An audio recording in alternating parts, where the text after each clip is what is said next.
The government's a bit like somebody who wants to lose weight. They set a target a year from now, I want to get down to my target weight, and then they decide that tomorrow they're going to go on a diet. And then tomorrow they're going to go on a diet. And then each week they... That's how I diet. Yeah. It's a common way of dieting, but it's not a successful way of dieting. And I can also concur. And what we're finding is the government's finding that week on week it's actually putting on weight, but because the target goal is a year away, they go, oh, don't worry about it. When I get there, I got plenty of time left. She'll be right. One for mum, one for dad, one for the country. And there has never been a more exciting time to be in Australia. Dead, buried, cremated. Australia's basically done for. We'll just end up being a third-rate economy. You know, a banana republic. Just follow the money.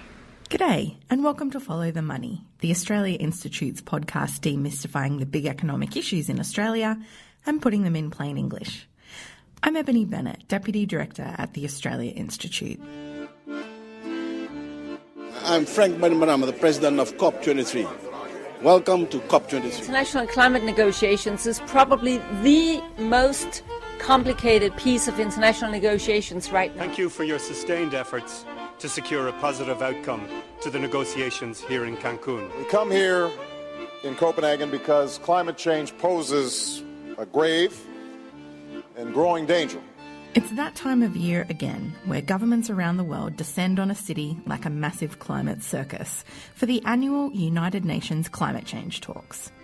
Thousands of government officials, scientists, green groups, tech companies, business, fossil fuel and industry lobbyists, and even climate change deniers like Lord Monkton fly into these cities every year just before Christmas to wrangle over the global legal document that commits countries to tackle global warming.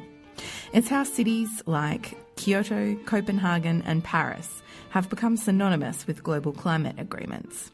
And today we're talking about how Australia fares when it comes to meeting its climate commitment under these agreements, with the Australia Institute's senior economist Matt Grudnoff and director of our Climate and Energy program Richie Merzian. So this year, the Climate Caravan is heading to the Polish city of Katowice. Can you just explain what is exactly a COP meeting, a conference of the parties? It's a good question. So a COP is United Nations shorthand for the annual meeting of all the parties, so all the countries who are signed up to the Convention on Climate Change, which was signed back in the early 90s. And every year all the countries get together to see how they can further implement their actions on climate change. So the big meeting in Paris a couple of years back, that was a COP. That's correct, yep. And who's hosting this year's COP and what can we expect from it? So this year Poland is hosting it, and it usually rotates between the 5 regional groups in the UN. And Poland has hosted it twice before. This time it's hosting it in a coal town called Katowice near Krakow. And what we can expect at this one is what the UN climate chief calls Paris 2.0. So this conference will try and bed down the rules for how we implement the Paris Agreement that was agreed and signed by now 195 countries. Just for a quick recap, at Paris, countries broadly agreed to keep global temperatures from increasing by more than 2 degrees of warming. To help meet this goal, Australia promised to cut its own domestic emissions by 26 to 28% from the amount of gases being pumped out in 2005. Now, climate scientists say 2 degrees of warming is too dangerous for some low-lying countries to survive, and that a safer target for the planet would be 1.5 degrees rise in global temperatures. Well, what the IPCC report has done is found that there's a lot of climate damages already by the time we get to 1.5 degrees. These include major risks to coral reefs, maybe 70 to 90% actually being lost at that warming level. Significant increases in drought, damages to agricultural production, increased heat waves. Prior to this report, it was fairly obvious that there were some differences to 2 degrees, but now this report's confirmed absolutely that the damages are increasing very rapidly. An extra half degree of warming will exacerbate all of these problems. The Australian Labor Party has just announced a raft of new energy policies as part of its climate strategy, where it pledges to go further than the government and commit to a 45% target on those 2005 levels.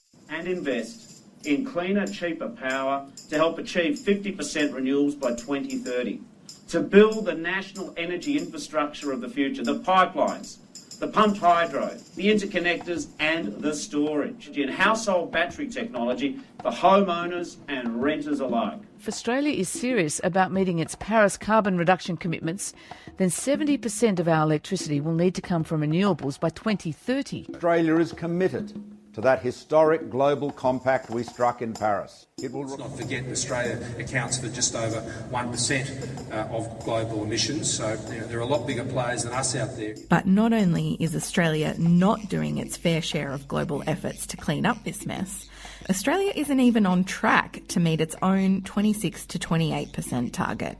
In fact, Australia's emissions are growing. So Australia put forward what it calls a middle-of-the-pack target, which is to reduce its greenhouse gas emissions by 26 to 28% by 2030, and that's from a 2005 emissions baseline. And we are not on track to hit that target. In fact, Australia is going the opposite direction. So when you hear the Prime Minister say that we are going to meet it in a canter, we are not. He's telling furfies. Mm-hmm. And Matt, is our 26 to 28% target, is that middle of the pack? Is that adequate? Well, it's not adequate. So it's not enough for our fair share to reach 2 degrees. And we saw a report just recently that showed that even 1.5 degrees of warming was going to cause serious problems, and that's what we should be aiming at, not 2 degrees. So the idea of the target was to try and get all the countries on board, but the expectation is that countries would do more. That is, they would increase their target as we got closer and closer to 2030.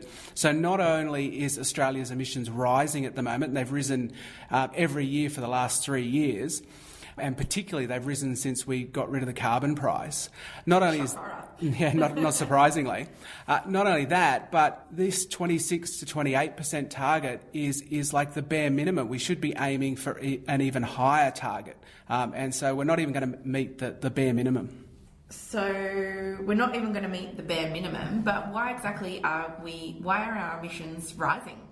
Well, they're rising for a number of reasons. The most obvious one is we don't really have any policies to reduce our emissions. When we had a carbon price, our emissions fell because we had an actual policy that was designed to reduce our emissions. At the moment, the government has a few small policies that are making very small amounts of reduction, and that's not enough to cause our emissions to actually fall.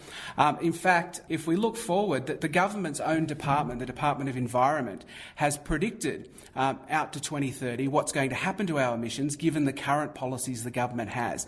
And it shows, the government's own figures show, that by 2030 we will produce 888 million tonnes of emissions over the target, and in 2030 alone we will have 128 million tonnes of emissions over the target. So the government's own figures show we're going to miss our Paris target. If Australia is taken to the Paris Conference of the Parties very credible and substantial emissions targets, cuts in targets.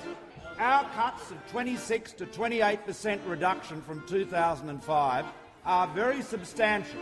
I just have a bugbear around this 26 to 28% because the 28% isn't, we're never going to take that up as an option. Yeah. The 28% was a condition that Abbott put in that if all the other countries or comparative economies were going to do more, then Australia would do more. So really, it was never intended by the current government that we would ever go to 28%. It was just to make us sound a little bit better. So the government's only doing 26%, and even then, it's trying to do the bare minimum within the economies, within the sectors that need a transition. So when we were talking about the National Energy Guarantee, it only wanted to apply a 26% target on that. And for the sector of our economy that is the most polluting, it should be doing the most in terms of the heavy lifting to reduce our emissions, especially because it's quite cheap to do so compared to other sectors. Australian Prime Ministers have a habit of claiming that Australia will meet its targets. People say a lot about Kyoto. We didn't sign Kyoto for the very good reason it was not in our interest to do so. But we are going to meet the target that Australia was given under the Kyoto arrangement, unlike many of the countries that are allegedly bound by the protocol. For years, former Prime Minister John Howard refused to sign into law the International Kyoto Treaty, the first global agreement to reduce emissions. But he would often boast that he didn't need to because Australia was already meeting its Kyoto target. As Matt explains, most of this was met by Australia getting a special clause to include stopping land clearing by Queensland farmers. So one of the main arguments the government uses is that we have two Kyoto targets, Kyoto 1 and Kyoto 2, and we met Kyoto 1 and we're on target to meet Kyoto 2 in 2020. Now, when they say we met the targets, Kyoto 1 wasn't a reduction target. Kyoto 1 was actually, we had to limit the increase in our emissions to 8%. So we could allow our emissions to go up by 8%. So the government doesn't have form on reducing emissions from Kyoto 1. They just didn't have them rise above 8%. And they were the only country that got this That's leeway right. to increase emissions. They got a special deal so that they could increase their emissions while everybody else had to reduce it. So they met Kyoto 1 by increasing their emissions. Kyoto 2 came along, and that was actually a 5% reduction on 2000 levels. Again, what they did is because they met Kyoto 1, they used some rollover credits, basically an accounting trick, in order and applied those to their Kyoto 2 target. So if you look at our actual emissions since 2000, they're flat. But we're going to meet the 5% reduction target by taking these accounting tricks and applying them, and that gets us from a 0% reduction to a 5% reduction. So Kyoto 1 and Kyoto 2 do not provide evidence that our government knows how to reduce emissions. It only supplies evidence that the Howard government and now the Morrison government know how to use the accounting tricks in order to look like we're meeting our targets. The problem for Australia is that the Paris targets doesn't have any of this accounting trickery. And so we have to actually reduce our emissions. And the government can't rely on rollover credits and accounting and pretending that they're reducing their emissions when they're actually going up. So if emissions are increasing, what policies or tools could a country use to reduce its greenhouse gas emissions? Well, economists largely agree that a carbon tax or a carbon price would be a pretty good start. There will be no carbon tax under the government I lead. There's no stopping it now. Australia will have a tax on carbon in just over 7 months. Today, Australia has a price on carbon as the law of our land. What the housewives of Australia need to understand, their own power bills, when they switch the iron on, are going to go up. Great big new tax that just for starters will drive your power bill up by $300. The fact is that everyone in the energy sector, every economist knows that what you need effectively is a price on carbon. It's been a while now since we've had the carbon price. Just quickly, as an economist, Matt, can you explain how that worked to push down emissions? Yeah, so what a carbon price does is it makes firms think about how they're going to produce their goods. So they pay a tax or a price per tonne of carbon they produce. And like all good businesses, they look at their costs and they think, well, how can I reduce them? Because if I can reduce my costs, I can increase my profits.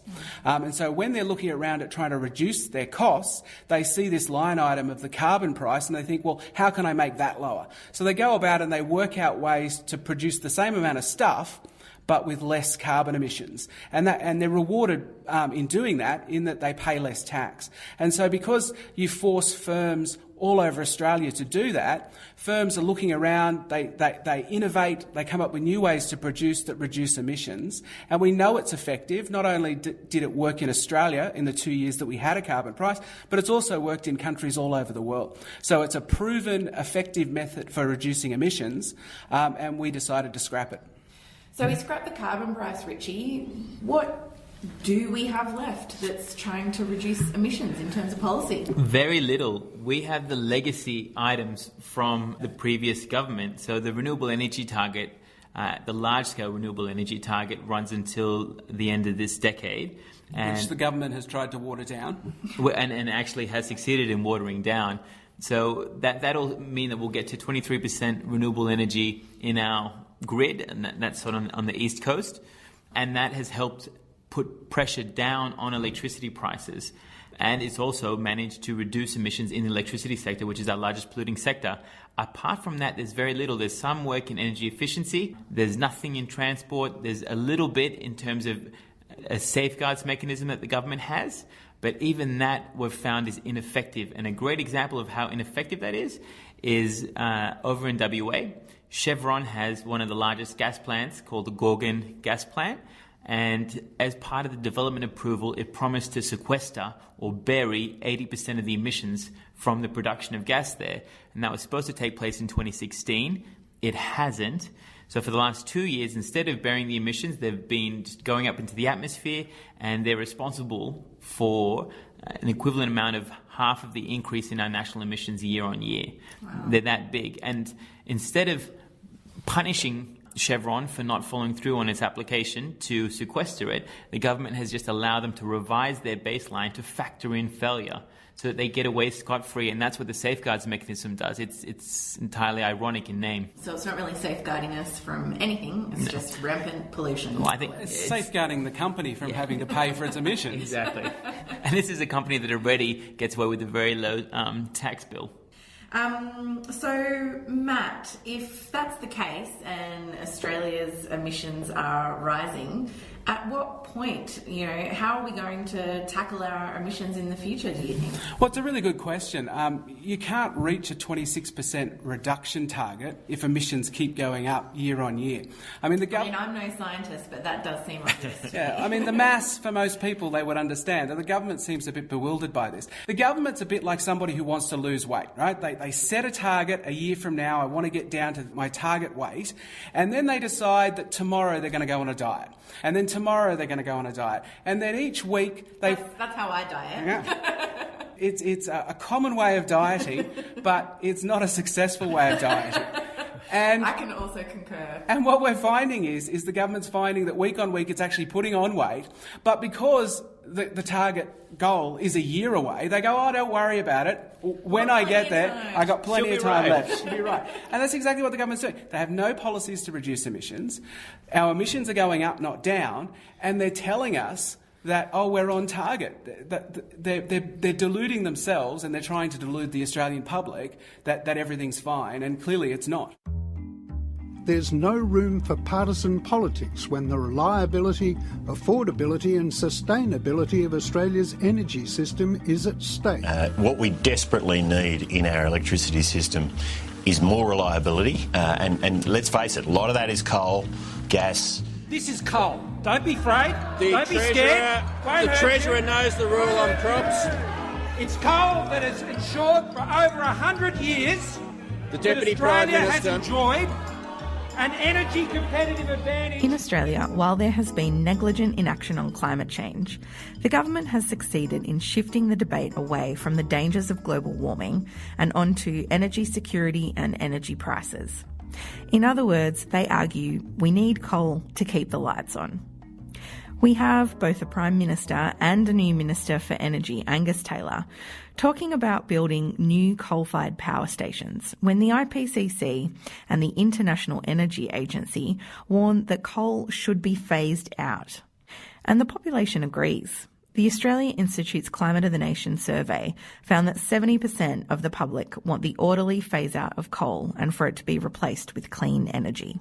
What do you want?